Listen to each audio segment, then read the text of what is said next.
नमस्कार मित्रांनो, जय महाराष्ट्र। भाजपचा केला करेक्ट कार्यक्रम। येत्या निवडणुकीत भाजपला जोरदार धक्का। तर कोणत्याही बातमी बघूया।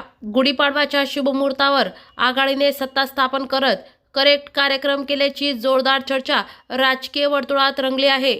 या विजयातून आघाडीचे एकीचे भक्कम प्रदर्शन घडवत भाजपला आगामी निवडणुकांसाठी थेट आव्हान दिले आहे। जिल्हा परिषद आणि पंचायत समिती निवडणुकांमध्ये आधीच आघाडीने मजबूत कामगिरी केली होती। जिल्ह्यातील 10 पैकी 9 पंचायत समितींवर आघाडीचा झेंडा फडकला, तर भाजपला केवळ एका समितीवर समाधान मानावे लागले। पंचायत समित्यांतील या यशानंतर जिल्हा परिषदेत सत्ता कोणाची येणार याकडे संपूर्ण जिल्ह्यासह राज्याचे लक्ष लागले होते। जिल्हा परिषदेत कोणत्याही पक्षाला स्पष्ट बहुमत न मिळाल्याने सत्ता समीकरण गुंतागुंतीचे बनले होते। सत्तेसाठी 31 जाधव आकडा गाठणे अशक्य होते। राष्ट्रवादी काँग्रेस शरद पवार 18 जागांसह सर्वात मोठा पक्ष ठरला, तर भाजपला 16 जागा मिळाल्या।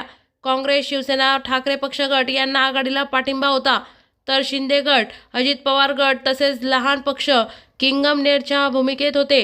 भाजपने सत्ता मिळवण्यासाठी शिंदे गट आणि अजित पवार गटाचा पाठिंबा मिळवण्याचे शेवटपर्यंत प्रयत्न केले। संपर्क, दबाव आणि राजकीय हालचालींचा धडाका सुरू होता।